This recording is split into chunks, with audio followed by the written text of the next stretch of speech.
ओम नमो भगवते वासुदेवाय। ओम नमो भगवते वासुदेवाय। ओम नमो भगवते वासुदेवाय। ओम नमो भगवते वासुदेवाय। ओम नमो भगवते वासुदेवाय। ओम ज्ञानतिमिरन्धस्य ज्ञानाञ्जनशलाकया चक्षुरुन्मिलितं तस्मै श्री गुरुवे नमः। तो श्रीमद् भगवद गीता और श्रीमद् भागवतम और जो हम यहाँ पर हरे कृष्ण महामंत्र कर रहे हैं,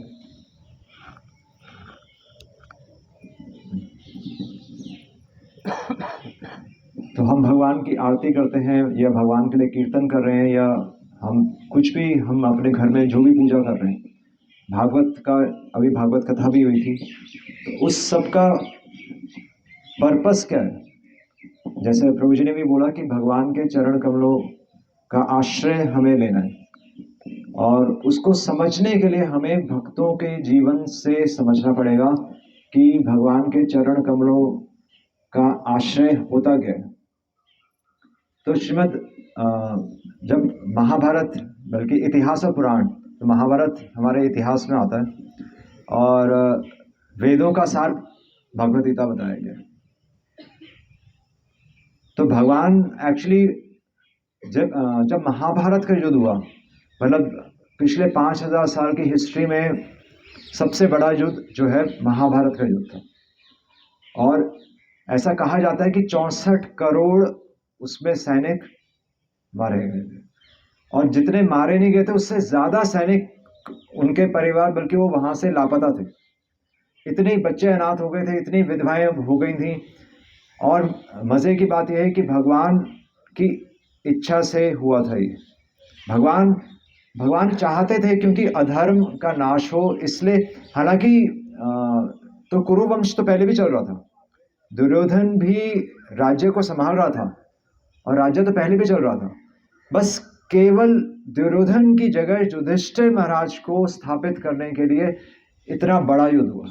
और इसलिए आजकल कई लोग कहते भी हैं कि, मतलब कई महान हस्तियां ऐसे, उनको कोट किया जाता है कि वो कहती हैं कि अगर वास्तव में महाभारत का युद्ध हुआ था तो हम कृष्ण को नहीं मानते। तो इतना बड़ा युद्ध हो गया, मतलब आज अगर कोई वर्ल्ड वॉर हो जाए और वो सिर्फ और सिर्फ एक व्यक्ति को राजा बनाने के लिए, तो वो हम जस्टिफाई नहीं कर पाएंगे। और जबकि इतने लोग अनाथ हो जाए, इतनी खून की नदियां बह गई थी। पर भागवत बताती है कि एक्चुअली हो क्या रहा था।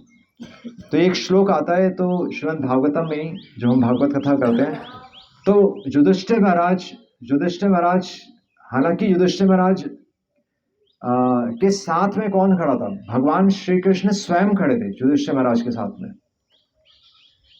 और धर्म का युद्ध था, अधर्म के खिलाफ था, बिल्कुल सही था। शास्त्रों के इतिहास गवाह था, भगवान साथ में थे, धर्म की हानि हो रही थी, अधर्म हावी हो रहा था और दुर्योधन फिर भी आतुर था इस युद्ध को करने के लिए। भगवान ने शांति प्रस्ताव भी रखा था।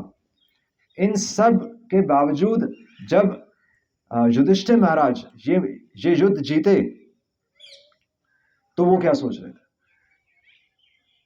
तो युधिष्ठिर महाराज सोच रहे हैं, ये श्लोक आ रहा है, अहो में पश्यत।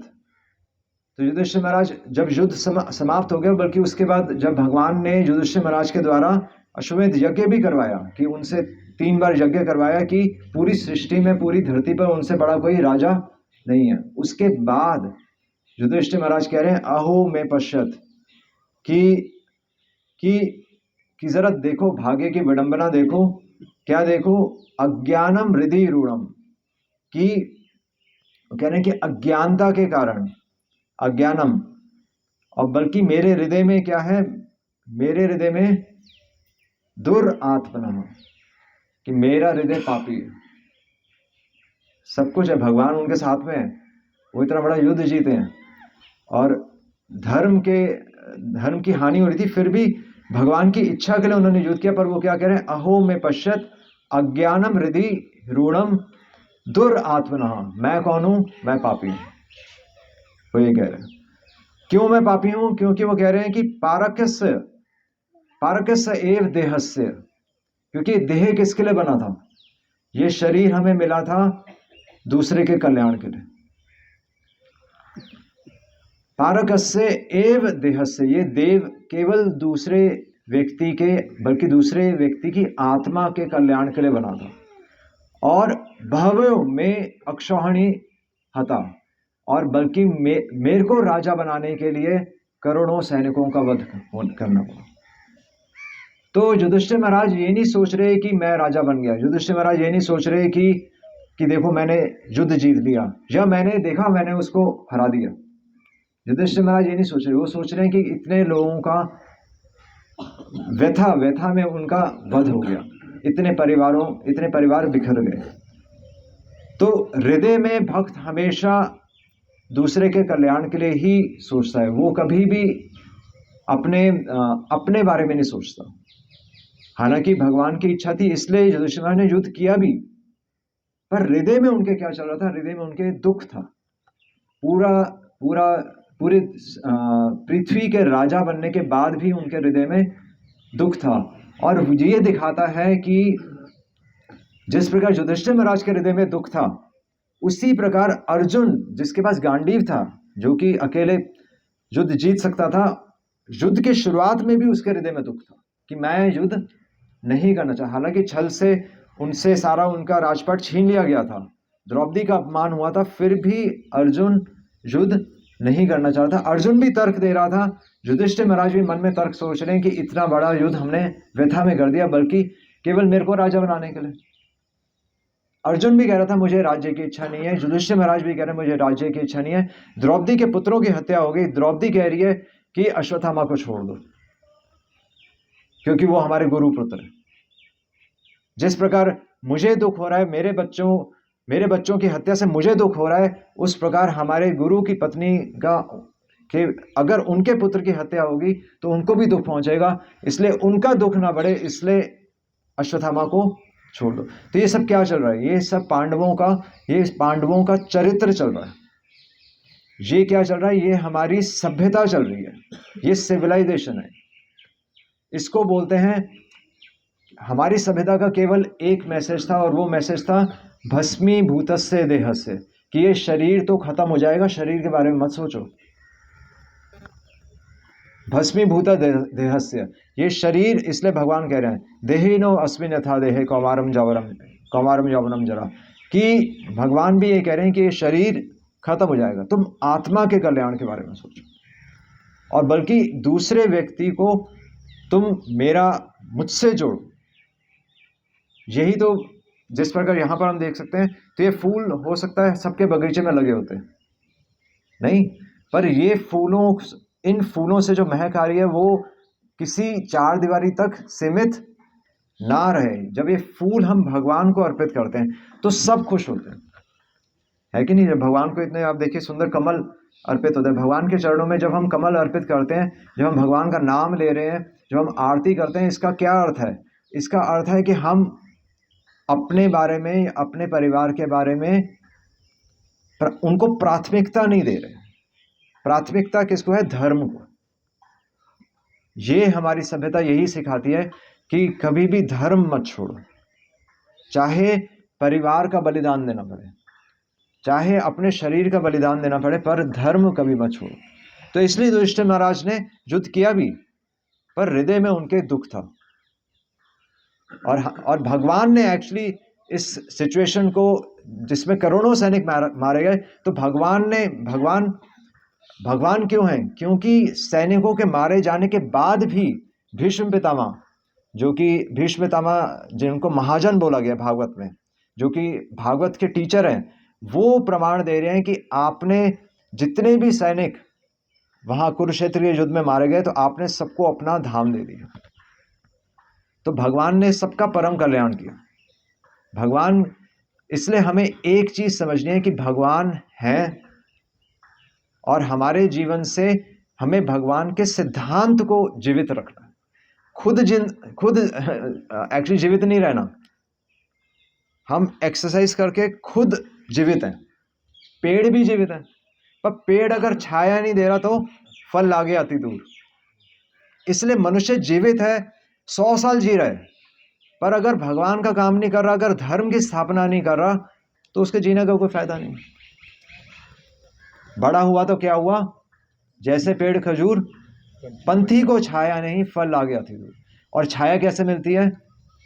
छाया खाना बांट के नहीं मिलती, छाया मिलती है आत्मा की संतुष्टि से। छाया मिलती है जब हमारा लोभ खत्म हो जाता है। इस संसार में जो हम भाग रहे हैं ना, सबके पास, हम सबके पास पर्याप्त मात्रा में सब कुछ है, फिर भी भगवान के लिए समय निकालने में थोड़ा सा हमें कष्ट होता है। पर्याप्त मात्रा में सब कुछ, और बल्कि हमें दुख क्यों है? क्योंकि दूसरे का सुख देखकर दुख होता है। वैसे दुख नहीं है, आप आंखें बंद कर लीजिए, आप सुखी हैं, सारे पक्षी सुखी हैं, सारे जानवर सुखी हैं, उनके पास घर नहीं है, उनको हम दाना नहीं डाल रहे, इन पक्षियों को हमने दाना डाला है, सब चहचहा रहे हैं। मनुष्य दुखी है दूसरे के सुख को देखकर। ये भागवत का संदेश है। और युधिष्ठिर महाराज, अर्जुन, द्रौपदी, ये सब क्या सोच रहे हैं? ये सब यही सोच रहे हैं कि मनुष्य का कल्याण किस प्रकार हो। यही समझाने के लिए ये हम भगवान का नाम लेते हैं, ये समझने के लिए कि हम आनंद चिन्मय रस, सत चित आनंद, जिस प्रकार भगवान का स्वभाव है सत चित आनंद, उसी प्रकार हमारा स्वभाव है सत चित आनंद।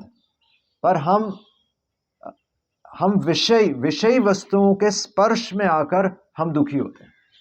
ये फोन है मेरे पास, नहीं है तो मैं दुखी हो गया। 5 साल पहले, 10 साल पहले किसी के पास फोन नहीं था, सब सुखी थे। अब एक फोन से भी कोई संतुष्ट नहीं है। तो इसलिए चीजें इकट्ठी करके मेटेरियलिस्टिक लाइफ जीकर हम सुखी नहीं रह सकते। बल्कि भारत का ये मैसेज है पूरी दुनिया को मैसेज, पूरी दुनिया भारत की तरफ देखती है, और हम किसके पीछे जा रहे हैं? पैसे के पीछे। बड़े मजे की बात है, पूरी दुनिया भारत की तरफ देख रही है। वेस्ट, हम कहते हैं ना वेस्ट और ईस्ट, तो पूरा वेस्ट भारत की तरफ आ रहा है, वो अध्यात्म की तरफ आना चाहते हैं। बल्कि उनके पास तो सब कुछ था, तभी तो उनके पास सब कुछ था, पर वो फिर भी हिप्पीज बने। अमेरिका जब आज से 50 साल पहले वो तो बहुत उन्नत देश था, आज भी है मतलब एक दृष्टि में, पर फिर भी वहीं पर हिप्पीज पैदा हुए। उन्होंने अपनी सोसाइटी को रिजेक्ट किया क्योंकि उनसे, उस सोसाइटी से संतुष्टि नहीं है। संतुष्टि केवल भगवान का नाम लेकर है। और इसलिए हालांकि हिप्पीज क्रिश्चियंस थे, और उन्होंने इस अभियान की शुरुआत की, प्रभुपाद ने उनको मार्गदर्शन दिया, और हिप्पीज ने ही ये इस अभियान की शुरुआत की जिसको आज हम फॉलो कर रहे हैं।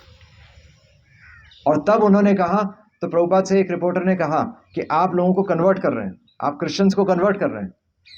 तो तब क्रिश्चियंस ने कहा, जो उनके प्रभुपाद के डिसाइपल्स थे, उन्होंने कहा कि हम कन्वर्ट नहीं हुए, we are better Christians.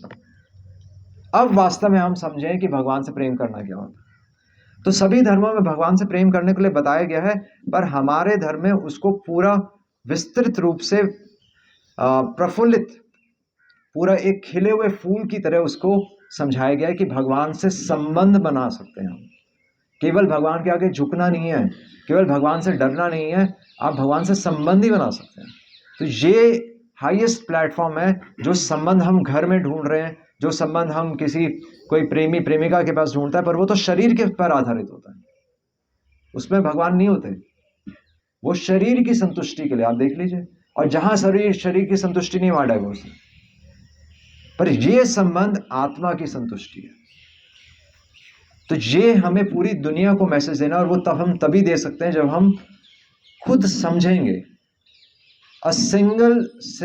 A single sincere soul can save the entire world. एक आत्मा चाहिए जो कि पूरे विश्व को बदल सकती है।